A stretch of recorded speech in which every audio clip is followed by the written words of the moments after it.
Neal Brown in his fifth season in West Virginia. We're happy to be joined by the coach here at the Voice of College Football. Neal, thank you so much for joining us. How are you doing today? I'm doing well. I appreciate you having me on. Absolutely. Absolutely. So, as you well know, much better than I do, although I've been watching West Virginia football for 40 plus years, it's a really unique situation, fan base, a very rabid and knowledgeable fan base. I find it intriguing that while it's a really small state in terms of population, the proportion of fans for that small of a state is just enormous. It's one of the largest fan bases in the country. So I think you knew what you were getting into in regards to just the fervor and the passion for West Virginia football there. Absolutely. You want to play and you want to coach at places that it matters. And without a doubt, it matters here in West Virginia. We're unique. Arkansas may be the only other exception, is we really represent an entire state. And, our football program is, and obviously our university are so closely tied in with our entire state. And so we, for a state that has approximately 1.8 million, which is one of the smaller states in the country, I think a really good indicator is if you look at our football and our basketball attendance, and then our licensing.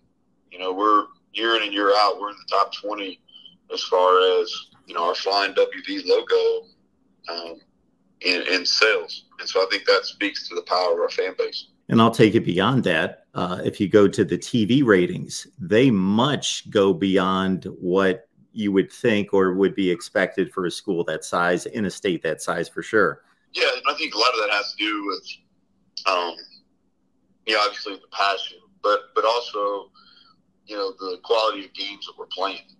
Played one of the more competitive non-conference schedules in the country, maybe a little too competitive in my opinion at some points, but and then the Big 12 conference is extremely competitive, a lot of close football games and a lot of really intriguing matchups, and I think that helps TV ratings as well.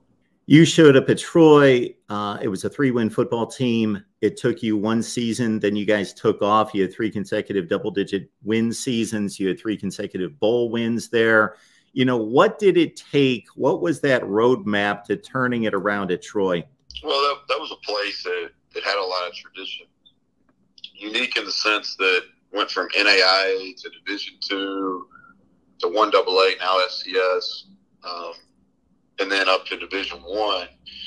Won NAIA national championship, won 2 Division II national championships, made it to the semifinals at the FCS level several times, and then experienced some success. And it was familiar. I was an assistant coach there, coached receivers there in 06 and 07, and I was the coordinator there in 08 and 09. And we were fortunate. We won 4 conference championships in a row, and they followed that up with a 5th in 2010 after I'd left to go to Texas Tech. And so a program with a lot of tradition, had won. The expectation was to win. It was down when we got there, but it didn't. But it had the expectation to win, and we had some really good players. We were able to put together a staff. Our administration at Troy was fully behind us from day one, and I think too is we had some difference makers at some key positions. Especially at quarterback. Brandon Silvers was our quarterback there in 16, and then in 17 as well. And he was a high-end Group of 5 quarterback, and I think that really helps. It really matters. So then when you take that experience and now you're going into your 5th season at West Virginia, what has this experience looked like to you in regards to what you hope to accomplish? And in looking back on 4 seasons, what you believe the progress is in the program versus some of the things that you would like to see improve? Well, I think when you look at it, we've just been average. We haven't been poor by any means or bad, but we haven't been what I would say good either, or above average. Just kind of been average. And I think when we took over a program in 2019 that in 2018 they were They had a really talented roster, a roster that had either 5 or 6 draft picks. I don't have it right in front of me. A team that climbed into the top 10 in the country and then I think lost 4 of their last 5 games.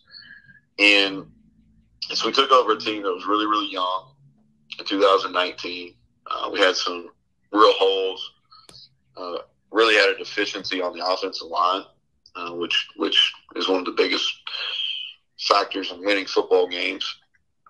And we didn't have much experience on defense. And so we went 5 in our first year, and I would argue probably that was a better coaching job than maybe our last couple 10-win seasons we had at Troy. Thought we overachieved. We won we beat a couple top 25 teams down the stretch, played well in November. And then we get into year 2, and we're starting to kind of hit the ground, and, we're making some strides in recruiting.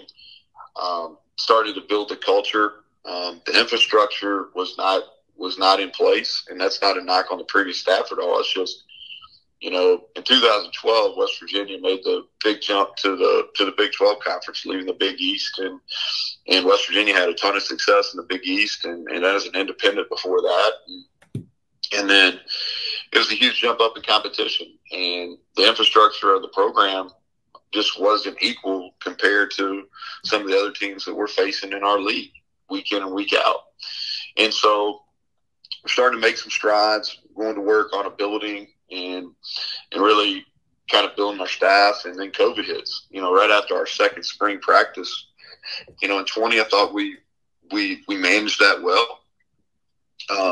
We won 6 games, won a bowl game for the first time in a long time here. And then go into 21 and we start off behind. We go 2-4 and lose a couple close games, and then we win 4 of our next 6, and again a couple ranked wins. But then play really poorly in a bowl game against Minnesota, and Minnesota was just better at us in the time. And that was in December of 21, and we made some overreactions with some staff deals, and just underperformed in 22. We go 5-7. Thought we had a better roster than that. Probably the most disappointing season I've ever had as a head coach. The good thing about that, after making a quarterback change, we went 2 of our last 3, beat Oklahoma for the first time since joining the Big 12. Beat Oklahoma State on the road, which ended a long home winning streak for them, and first time we'd beaten, I think, Oklahoma State in 7 years. So 2 big wins to finish up, and now it's time to win. We've got the infrastructure both from a brick and mortar. We have one of the nicest facilities in college football. We have the infrastructure from a people standpoint, meaning, strength conditioning, nutrition, sports psychology, support staff for our assistant coaches and analysts, et cetera, athletic training, our medical support. So we really have the infrastructure in place now. Now we need to go and perform better week in and week out on Saturdays. And then on top of all that, Neal, you've had to deal with, along with everybody else in the profession, coming off COVID, boom, you get hit with acceleration in the transfer portal and what that's happened to college football, how that's affected and impacted the game in the last few years.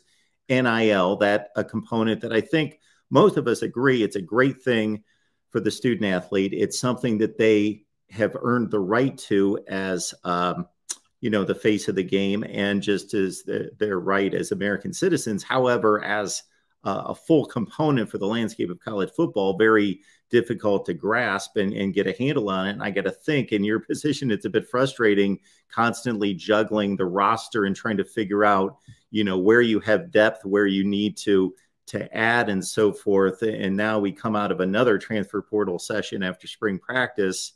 And, where does the roster sit, and how difficult has all that been to navigate in addition to just traditional recruiting?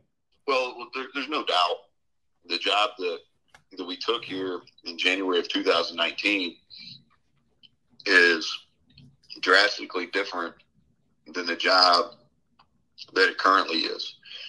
And the entire world of college athletics really changed in a rather quick amount of time. And you had kind of this dynamic where you had COVID, everybody being apart. You had social injustice while everybody was apart. I think that, and you got political turmoil, which I think really split our country, and I think there's all kinds of divides there. And at the same time, all this kind of unrest, and everybody's trying to figure out a pandemic, social injustice, political differences, some of those type things. You have name, image, likeness, and the transfer portal, and all of these things are kind of colliding. And not just college football, I think leadership in general, dealing with and leading 18 to 22, 23-year-olds, it's completely different. And I don't spend any time complaining about it. I think everybody's dealing with some of the same issues. It's not, it's a difficult deal. And I'm quick to point out, like, we have champagne problems. These are problems in college athletics that, for the most part, the decision makers that over college athletics really made poor decisions. And they were based out of greed over a number of years. And if we just shared revenues with players, we wouldn't be dealing with some of these issues right now. But the decision makers chose not to, and now we're dealing with ramifications of those. So I really, for us, really what affected us more than anything is in the summer of 21, when name, image, and likeness went legal, NCAA legal. It was recognized in West Virginia. We were really slower to react than some. And then during that off season of between 21 and 22, we lost a number of players, and we didn't have a collective in place. Our support for NIL systematically was pretty good, but from a financial standpoint, and the only standpoint that really matters in college athletics now, is we didn't have ways or processes in place for our guys to really earn money. And we lost like 6 defensive starters during that, and that really hurt us. We go from being a top 10 defense in 20 and a top 25 to top 30 defense in most categories in 21 to really falling off the map defensively. And so thankfully we have some things in place that we've had going back to late spring of 22, and our collective continues to build its resources, and it's given us a better opportunity to compete within our league and within the people we play against. We're not at the top, but we're definitely not at the bottom. We're in the competitive, what I say the competitive middle as far as NIL is concerned. And if you look at that, since we've established that, we haven't lost as many quality players. We've lost a few. I think everybody across the country has, but we had mass exodus there when we didn't have some of the NIL resources that we currently do. West Virginia head coach Neal Brown here at the Voice of College Football, and you mentioned difficult decisions. You've got another one this summer that's more in your range of coaching that you have been used to for years and years and years, and that's, of course, a quarterback decision. You got Nico Markiel, you've got Garrett Green. Can you talk about what each one of them bring to the table and where you stand on that decision right now? Nico was extremely was a highly recruited player, really kind of burst on the national scene, had a huge win. His Hamilton High School team out in Arizona had a big win over Bishop Gorman, where they came from behind late in the game, and he really kind of willed themselves, and that was on ESPN. But a really highly recruited kid. He's got natural leadership skills. He's a good runner. He's a dual threat. He throws the deep ball really well, and he's a winner. He's won at every level he's been at. Garrett Green is a elite athlete. He's fast, legit speed. He has a baseball background, which allows for him to have a really quick release, and he can make all the throws. So it's a competition, I feel like either one of these guys, whoever wins the competition, can go and give us a chance to win Big 12 football games. You know, we think of spring practice as being one part where the team gets together for 15 sessions and has that, opportunity to get better. And then they see each other the first day of August and get going and ready for the season. But there's a lot of work to be done in between. You know, what do you talk to your team about, those individual units, about how they can get better and prepare themselves for August camp, between spring and between summer camp? Well, the thing that maybe the common fan doesn't understand, we're going to add, approximately 20 scholarship players to the mix, whether it's transfer or true freshmen, when we start or when we report back on Memorial Day. And then we've got 8 weeks over a 9-week period. They get the 4th of July off, but there's 8 weeks there where strength conditioning, we're able to do 2 hours of football work with them. We'll take advantage of that, offense, defense, special teams. The rules have been relaxed a little bit where you can't do anything competitively, but you can do some off-season work with a football, and you can do individual drills. And so the hope is when you start in August is your guys are in shape. They're bigger, faster, and stronger. They develop chemistry over the summer, and they should know what to do. And then fall camp's about competition and then get repetitions to prepare yourself for the season. And this season involves 4 more teams in the Big 12. So I think top to bottom, I don't think it's arguable. It's the most competitive league in the country. There are no easy outs. And now you got 4 more schools in the mix. How do you look at the Big 12 and navigating a grind that goes from week to week to week? And then it starts out, of course, with Penn State. I don't know if you enjoy, diving in against the top 5 to 10 team in the country right out of the gate, or you would like to ease into the season a little bit more, but it's obviously a pretty daunting schedule. The Big 12 is the most balanced league in the country. And the good thing is you can win every game. You got a chance to win every week. Bad thing is you got a chance to lose every week. Yep. I think the talent across the league is very similar. And so the 4 teams that we're adding, BYU, Houston, UCF, and Cincinnati, all 4 of those teams are quality programs. What their adjustment's going to be having to play week in and week out, high-end competition. But those are teams that are used to winning, and they're going to be very competitive within our league in a short amount of time, probably as soon as this year. But the league's extremely competitive. It's tough. I think there's a high level of coaching in the league in all 3 phases of the game. And then, our out-of-conference schedule. We play 9 league games, which more and more conferences are getting to. We play 9, and then, we open up on the road for the 3rd consecutive year at a Power 5. We're the only school in the country to do that. We're the only school in the country. I think one other school in the country has played 11 Power 5 games the past 3 seasons. That's not ideal scheduling. That's not how I would do it. I think it's important for us to play regional rivalries, but, the next 2 years we're playing Penn State and Pitt in the same year, and that's just not the best thing long-term for West Virginia football. We need to be in the business where we're playing one regional rival. We need to play an FCS home game and then a G5 home game. And we need to increase our home schedule by 1 game. I think it's the best thing for the state of West Virginia and Morgantown. And that's what more and more Power 5 schools are doing. The regional rivalries are great. I'm all for playing Pitt every year. We don't fear this game against Penn State. We respect them. I really respect James Franklin and what he's done.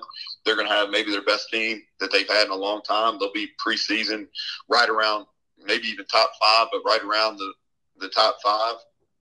And so it's a game that we're going to have to get ready in fall camp. You don't ease into that.